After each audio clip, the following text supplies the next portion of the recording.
Welcome to Back from the Abyss. I'm Dr. Craig Heacock. One of my hopes when we started Back from the Abyss 4 years ago was that the process of sharing stories through this medium would be inherently meaningful for the storyteller, that somehow Back from the Abyss could be an antidote for shame, a way for people to own their darkness and not have it own them. Today's guest really is, I think, a shining example of storytelling as therapy. Stephanie wrote to me in the spring of last year when we had already finished recording season 3. Then she reached out to me again this fall, saying that she had a story that she both wanted and needed to tell. And after witnessing and recording her story, I think I now understand on a whole different level why she needed to speak out publicly. 30 years ago, a 10-year-old boy was found stabbed to death in a park. The same park where 18-year-old Stephanie and 3 young men were seen riding bikes the night before. Stephanie and the others were repeatedly questioned. They became the prime suspects. Yet they, nor anyone, was ever charged for the murder, and it remains unsolved to this day. This is the story how one event can alter the course of your life, how so many possibilities for the future can disappear overnight. This is the story of how, after years of unhelpful psychotherapy and medications, Stephanie was finally able to uncover what lay beneath, with the help of an unusually perceptive therapist, as well as ketamine and MDMA-assisted psychotherapy. So I registered for my first semester of college, and I met my boyfriend, and we went to the police station. We had gone on a bike ride the day before, and there was a murder in the park that night. And apparently they thought that we were involved and we did it. We were covering it up or something, or we knew something. It is like it is in the movies. They separate you from whoever you went in with and ask a ton of questions. And it's hard to recall too many of the details that day. I know that I had a lot of debates about which specific areas in the park I was that day, or which 7-Eleven or things like that. Do you remember, did it feel scary or ominous at the time, like you were facing something terrible, or was it just, okay, I'm just coming in to interview because they want to talk to me, but this is nothing I need to get too worried about? I thought it was helping. I thought, like, they just don't, and then I know what happened. Like, I know that we didn't do it. And so I just thought I would go help. It was before the time that you really understand what talking to the police really is like. I thought, well, we would just help them. And that way they don't waste their time looking for the wrong people. And then how did that start to evolve and unravel as you realized that you weren't just going to be some sort of informant or helpful citizen, but actually you were going to be the target of the investigation? I think your brain never really accepts what's going on in something like that. I think that I thought we'd go down, have one conversation, it would be done. There was more conversations. An attorney came out of the woodworks for me. And once you get an attorney, they start telling you don't tell anybody anything, ever. You just think, every day you think it's over.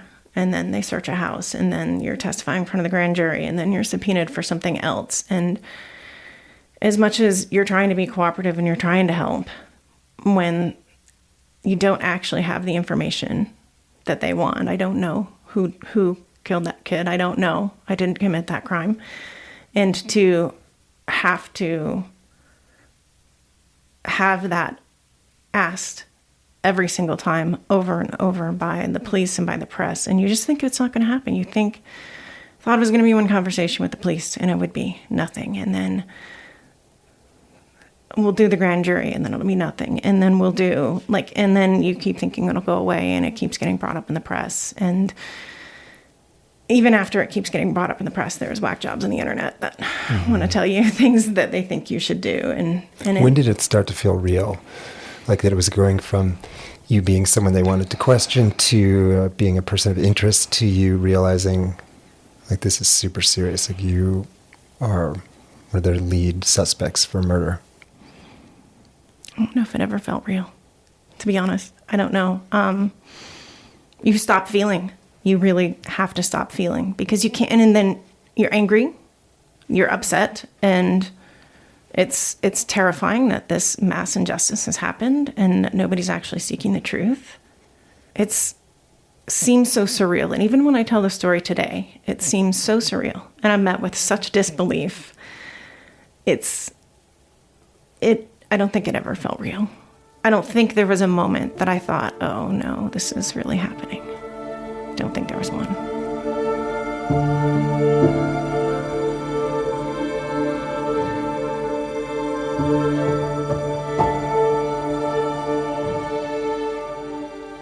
When that happens and you're that age and you're getting the message from the things that are supposed to protect you and the people that are supposed to protect you that you're not worth protecting, and that it was so easy for those individuals involved in that investigation in the press to throw my life away as if it just didn't matter.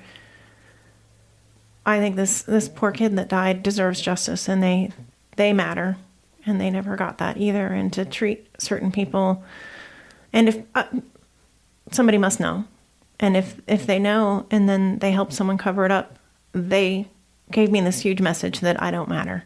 And I carried that message that I don't matter into every relationship I've ever had. And when it comes down to having a deep emotional conversation and you say to the person, you don't care about me, and really believe it, and just project that, and to go that I got such a strong message at such an early age that it didn't matter, and my life didn't matter, and I didn't matter. And what was the reaction of your family and friends, the people who loved you and knew you, as you were being increasingly investigated and possibly going to be charged for murder? Not well. It's back in the day when people just trusted the media. They read the papers and listened to the newscast, and listened to the police, believed them. There were a lot of people that didn't know what to do. They kind of just vanished. And family, there's always that protectiveness of parents, but I think they could never really understand. I don't think Dad ever understood that maybe the cops weren't being honest, and that whole paradigm of they're the good guys and everything they say is right. Never, he just couldn't get past that. Mm-hmm. And with Mom said she was supportive. She always said she was supportive, but she was kind of harsh and kind of. I don't think she knew what to do either. What would you do? I was a good kid living in the suburbs, minding my own business. What would you do? Because I have to give him some slack for that. But right, your daughter's about to go off to college, and whoops, she's riding her bike by a park where a child was killed, and now she's a suspect. Did the investigation come to any conclusion? Did they say, you are no longer a suspect, or we are going to kind of, quote unquote, let you go from our beam of suspicion, and you can go on with your life and become who you're going to be? No. You never get, we're sorry from the police. It's still not solved, so there's still no justice. We're several years out, 30 years out, decades out. However you want to put that. No one was ever charged. No one was ever charged.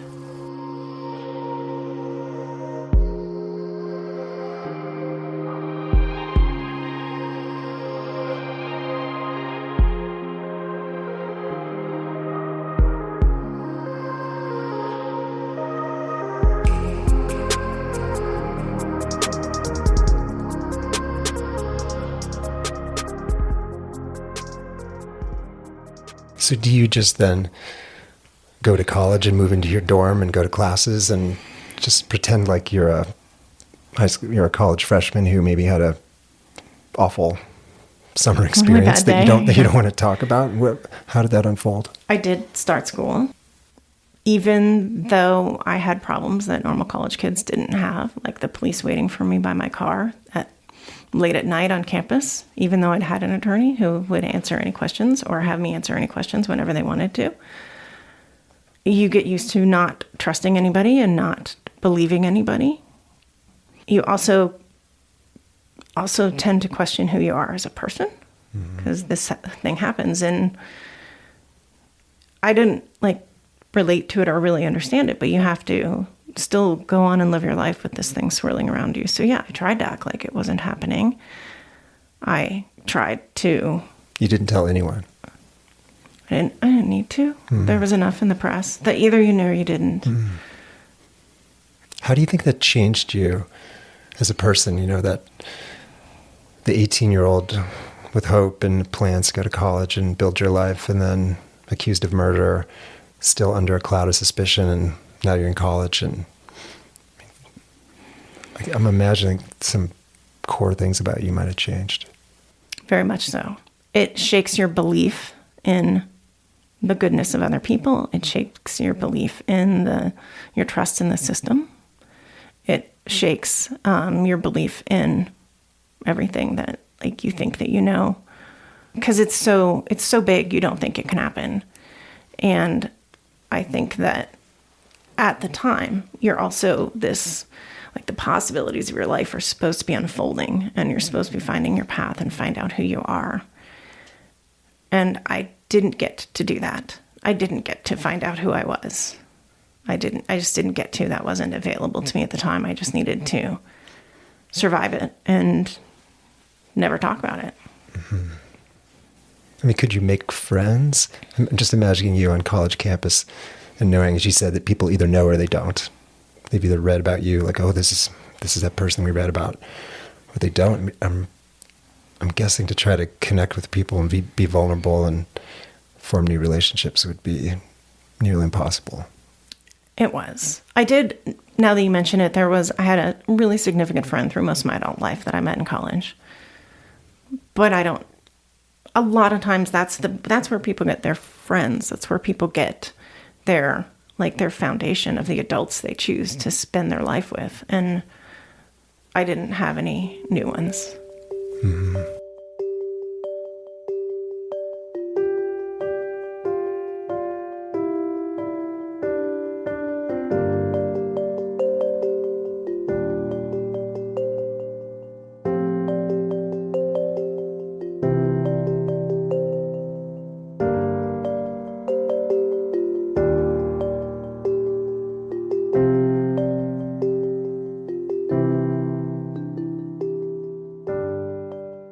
I'm wondering, so often when people go through something so devastating like this, losing their kind of hope and trust in the system and in people and that things are going to work out, they can kind of go spiraling into depression or spiraling into numbness and kind of just sort of a blocked state. I'm wondering, what did it look like for you in the years after that? Were you, looking back, do you think you were clinically depressed, or do you think you were in more of a kind of numbed out trauma state, or what did that look like? I think I spent a lot of years being very numb. Just completely not in touch with the feelings, having to keep it together every day, never being able to, being watched so closely and never being able to express emotions or do normal things, talk about it with anybody. And I hid from it for years, and I didn't talk about it at all, ever. I did end up with depression, but that didn't happen until later. I think looking back in the times that I had experienced depression, at times more intense than others. But I think for so long, those feelings were just buried so deep, and I wasn't in touch with them at all. Mm-hmm. We had spoken a little bit before recording about kind of your treatment journey and the fact that all those years you did see some therapists and you tried to get some help, and say a little bit more about that path. What was helpful, what wasn't, what you think looking back in your journey to try to find some healing. Yeah, I did see a number of therapists. And I look back to my earlier days in my 20s, and I think I was more in touch with that this was a thing that happened, and but I never really found a therapist that felt like it was something worth talking about. It probably is more significant when I was an adult and just started getting significant depression and anxiety. And I did end up going to see a therapist. We did talk about it because this was a very public thing, and it's something that you could find and could search. And so there was a lot of stress and anxiety anytime I needed a new job or needed to do something professionally. And I remember talking with that specific therapist about it in that context, in the context of employment, and getting the, well, I Googled you, there's not much kind of attitude, and not really wanting to talk about the trauma behind it or the feelings. Being fair, therapists are not mind readers. And if you tell the story with no emotion, like you're reading the news or the dictionary maybe or something, if you tell the story with no emotion, some therapists don't have that ability to pick up on the fact that there might be something there that maybe should be talked about. Yeah, we talked about that theme in a few other episodes where, and I've also admitted that I think I missed trauma and dissociation and numbing for so many years that, when we're asking people as therapists about their trauma history, if they tell us about seemingly traumatic incidents with calm and kind of dispassionate emotions, it's easy to think, oh, healed. And I'm wondering, right, you are going to see therapists and trying to get some help, and presumably they're asking about trauma history, and if you talked about this in a very calm, measured, sort of disconnected way, then they could easily think, oh, this is not an issue. We don't need to consider this in terms of your current suffering. I never owned it. Again, in their defense, I never owned it. And I've had this when it comes crashing into my life. I've had to explain to people, I'm like, I don't mark anniversaries. I don't follow this necessarily cold case story. I don't. And I literally went into my current therapist's office and I'm like, oh, these things happen in life. And then, but here's this one thing that we don't need to talk about. Yeah, I so often think, it's the things when we're going to therapy, either going or leaving. Going to be, okay, we definitely don't need to talk about this, or leaving therapy, I'm really glad we didn't talk about that. That's exactly what needed to happen. Yeah, and it's one of those things that you just, I wouldn't relate to it, I wouldn't own it. And even in the therapeutic process, being encouraged to own part of the story. Yeah. What do you mean own it? I think I know what you're talking about, but I do think that's an important point. What were you not owning that you needed to own? I would say this happened around me, not to me. Mm-hmm. There's a lot of trauma in the story. There's a lot of tragedy for other people, but I can't take away any of their pain or their injustice or anything like that. It just felt like there was this thing that it just kind of happened around, feeling like collateral damage. Yeah. Almost like a bomb went off around you, but not to you. Yeah. But really a bomb blew you up.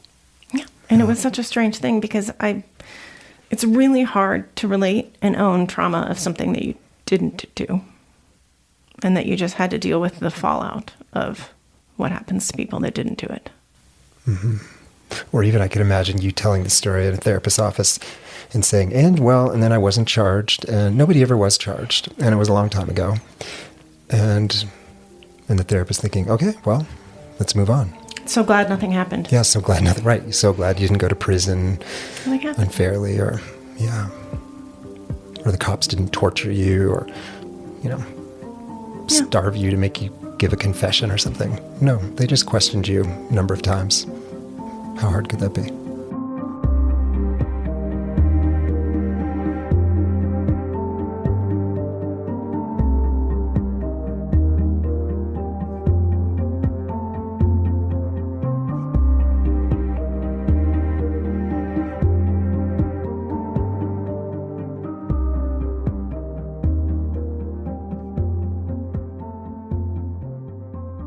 When did that start to shift? Because again, there was a long treatment journey, seeing people, trying to figure out, your worsening depression and kind of numbness. And again, often telling the story, but not owning it, not feeling it, not either cognitively or in your heart, believing or knowing that this was core to your suffering. How did that shift? That shifted through ketamine-assisted psychotherapy. That's what it took. And I even recall going into those few sessions. And, I had to learn. I had to learn about it. And the therapist that I use uses a somatic processing method. I had to learn. And sometimes these things are stored in your body or,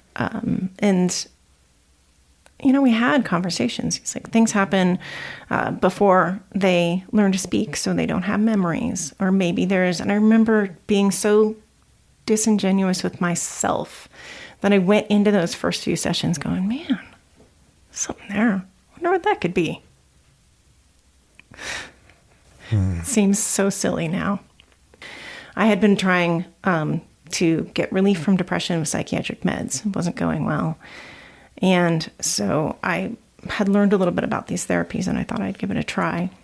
And like I said, I go in, I sit on the couch, and this is what's going on. These are the things I want to talk about, but there's this thing that we don't need to talk about. And he, being a kind and very resourceful therapist himself and empathetic, said, okay, that's fine. And then we started the work and we did some sessions, and that's what's kind of magical about these therapies is even if you don't know what you're healing or how you're healing it or how it's working, you do feel better. I found relief. And so after a few sessions, I was feeling better. In general, I was feeling more resilient. I was feeling stronger. The depression was lifting. And I went in for an appointment one day, and he said, well, there's this other thing I'd like to explore someday when you're feeling up to it. And I'm like, well, I'm feeling pretty resilient today. Let's give it a try. I'm wondering if with the ketamine, if you experience this phenomenon, because we'll often see that people with depression and trauma or depression and numbing will get great relief from ketamine, but then they also will start to feel a different kind of pain, is that they'll start to feel. So a lot of people can come in and say, wow, I'm better. It's almost like, it's like they found the windshield wipers for their car after all these years. And it's so great to be able to see out the window. But then you're looking out at the wreckage and you're thinking, oh no. Or, in the case of so many patients, it's that starting to just feel the good feelings, the bad feelings, just all that numbing, pushed away, that dissociative freeze, kind of broken by ketamine, but now you got to start dealing with all of the feeling. Yes. And that's really hard, particularly when your trauma was decades ago, because you can't talk to anybody in your life. And they're like, why are you bothered by this thing now? And you've also go through, I've observed myself relating to this differently, starting from something that wasn't a thing, well, maybe it's a thing, to how I've related to it differently in different stages of this healing process. There's been grief. There's been a lot of grief for other options, things that I never got to find out as a youth, things that were decided for me. There was, lately, a lot of anger has been showing up. Just how I've related to it has changed a lot through the process, and it's different all the time. It's like realize, as I said, kind of going back to that metaphor, the windshield wipers, it's almost like if you're thinking also like your rear wipers started working and you could look out the back of your car and realize all the things that never happened, like the roads you didn't go down, the paths not taken, that you just weren't even aware of because you were just sort of doing your life and just trying to keep going forward. But you break out of that kind of trauma numbing and you realize that there's so much that didn't happen that could have happened. And I think being so disassociated for so long and not being able to acknowledge those feelings and then suddenly having to feel it kind of all at once Your analogy is very spot on to look in that rearview mirror and that window and all those things that could have happened that just never get to know. And to feel all of it. Yeah. Granted, it's in a safer place. You're with a supportive therapist. Ketamine helps with that too. And then, our brains are great places to protect us from these feelings and get us through these times. Because it wouldn't be able to. I would not have fared well if I had expressed anger or any types of emotion or instability or anything in the years following that. Yeah.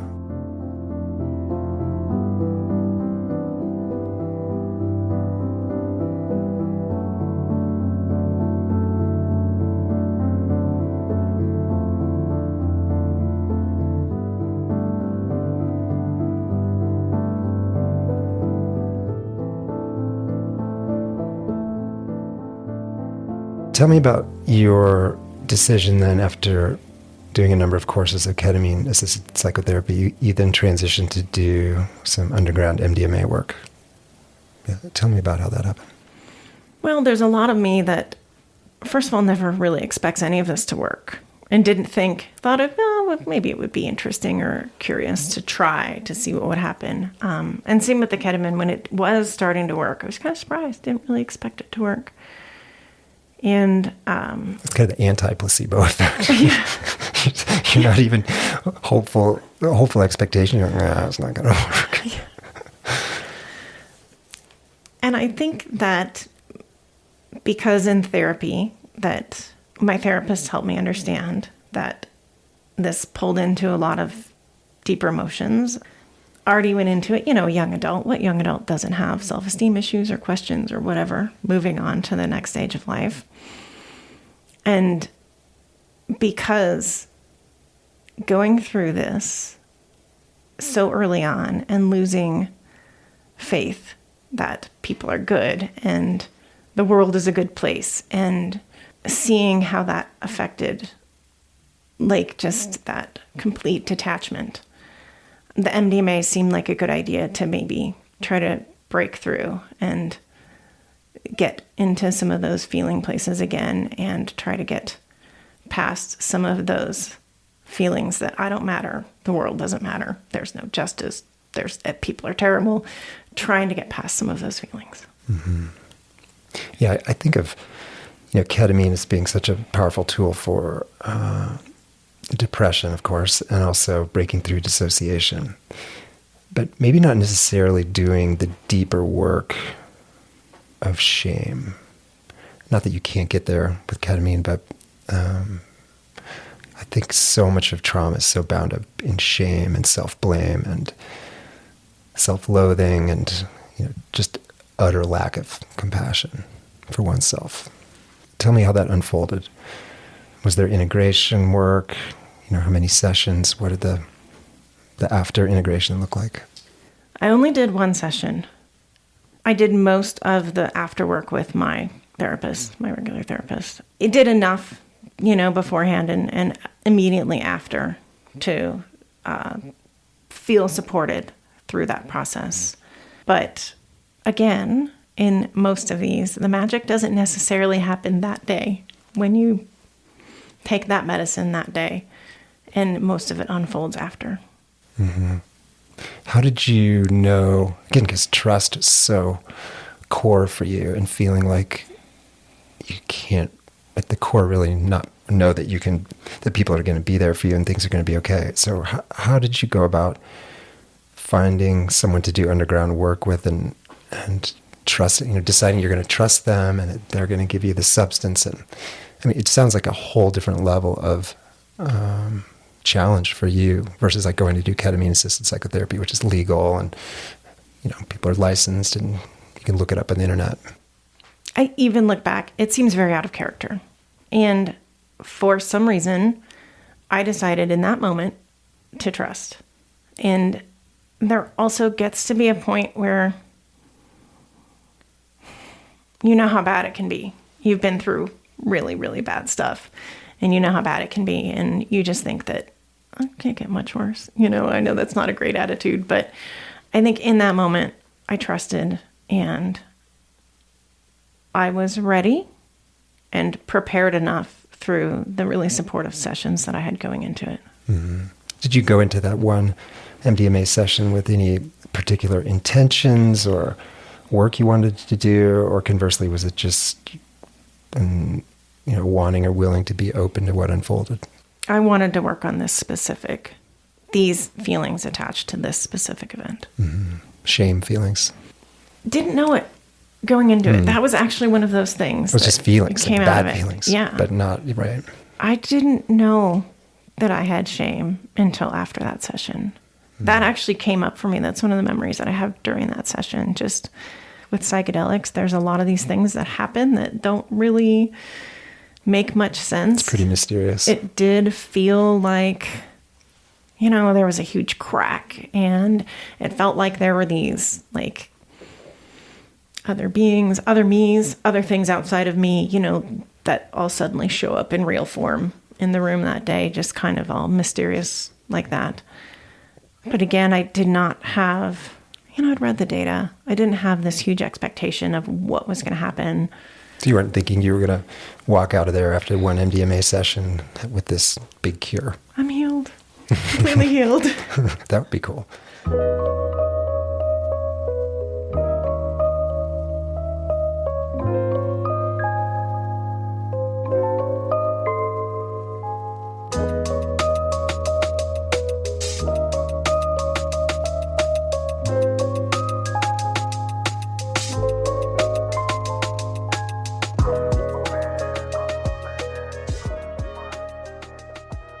What I wasn't prepared for was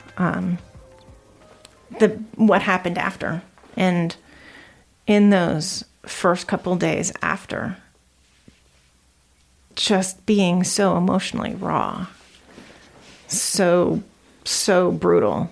Waking up that day, each day, for at least a good couple consecutive days, in a different place with it.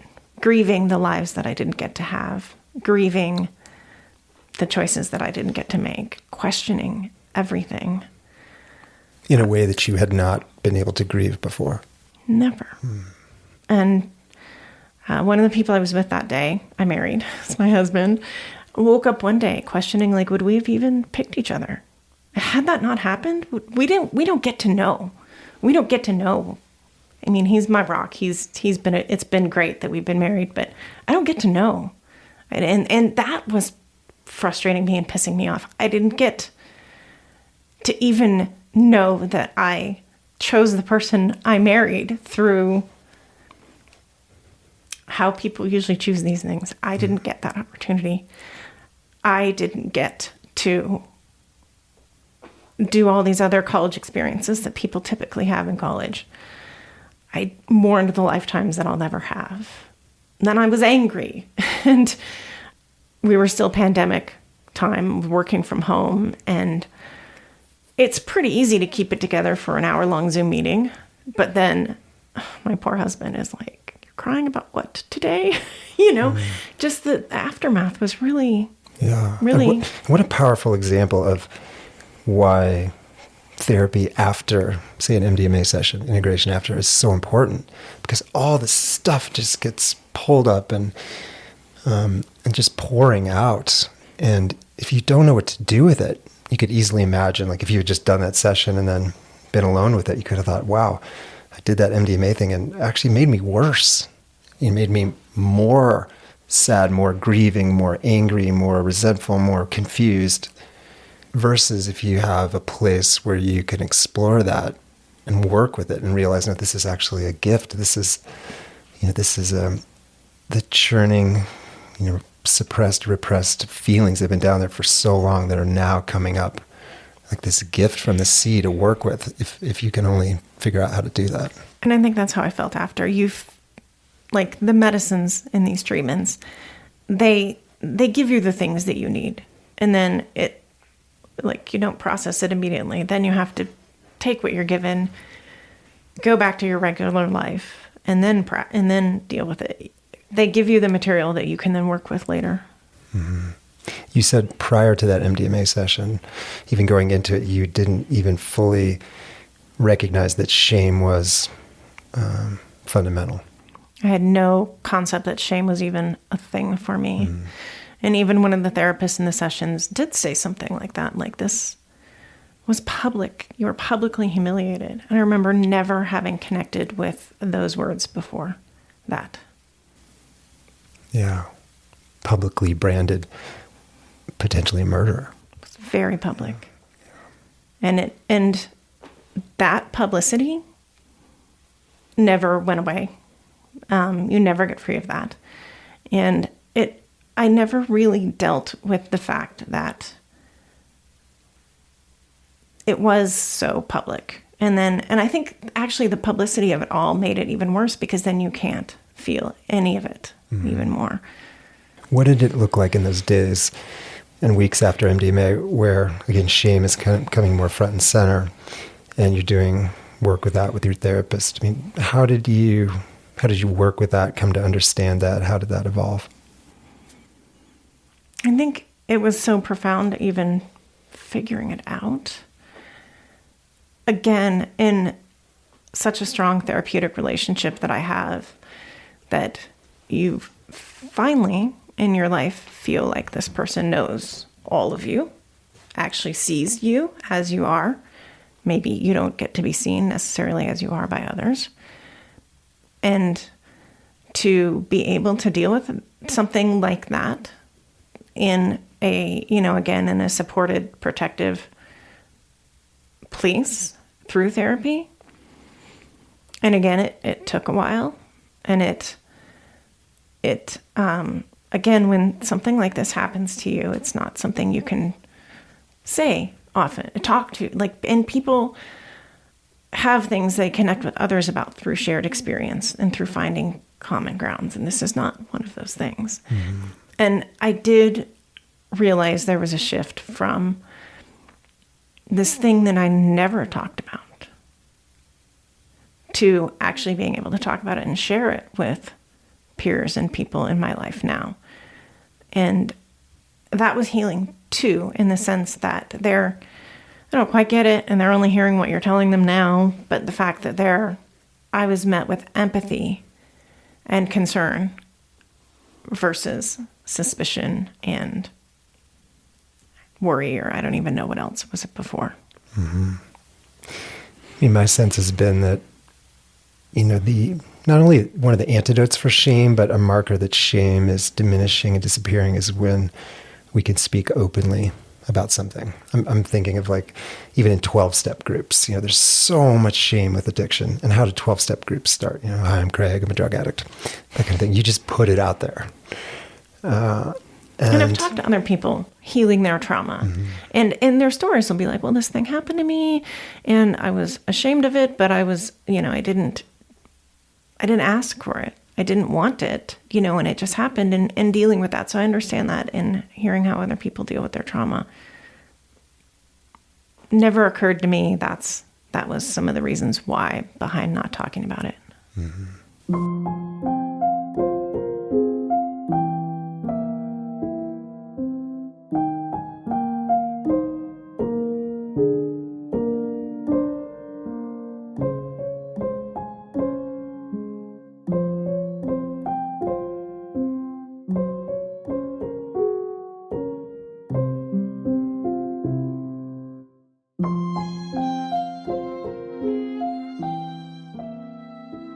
Have you been more able to speak to friends and family about what happened since you've done this work? It's been easier. I'm really trying to find a balance of what I relate to. I feel like my entire life needs a trigger warning. It needs a content warning. No part of the story is not dark. And it's really hard to lay it on anyone without kind of testing those boundaries to see where they are in any given moment. Yeah. Well, today we're laying it on a few thousand people. I've been really impressed since you first reached out to me, how much you wanted to tell the story. Because we first spoke a number of months ago, and I thought, wow, she really needs and wants to tell this story. And then I think, again, even as I sit here and listen to you today, I think, yeah, this is part of the process. This is part of what you didn't do for so long. You had to keep it quiet and just try to pretend it wasn't a thing and just hope it wasn't going to come back and bite you or creep up or someone confront you about it. But here you are. You drove up the snowy roads to come and record this, which is super impressive and hopeful. I did really want to tell it.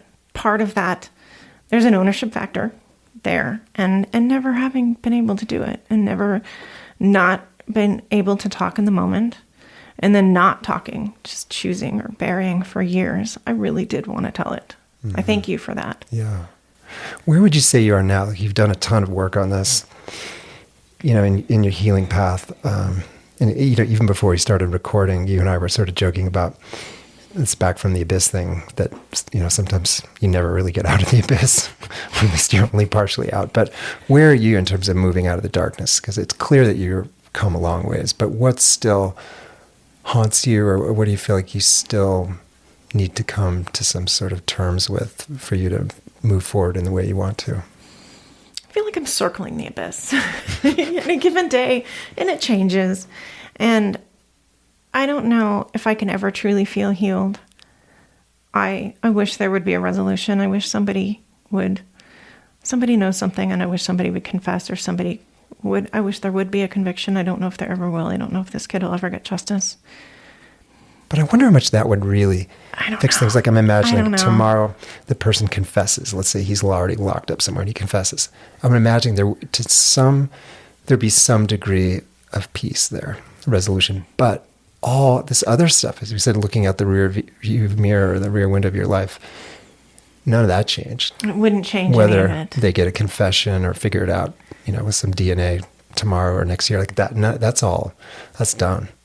It wouldn't change anything. You're right. Like, I feel like there would be some sort of resolution and some sort of closure, but it doesn't change all those paths that I didn't get to take. It doesn't change any of those lives I could have lived. And it's like, I can only hope for peace for the others. Like, that this is a huge tragic event. I can only hope for that. I think I'm out. I'm living mostly healed. Like, I'm not taking any psychiatric medications. I'm, living an authentic, productive life thing. It's a learning process. Been learning a lot.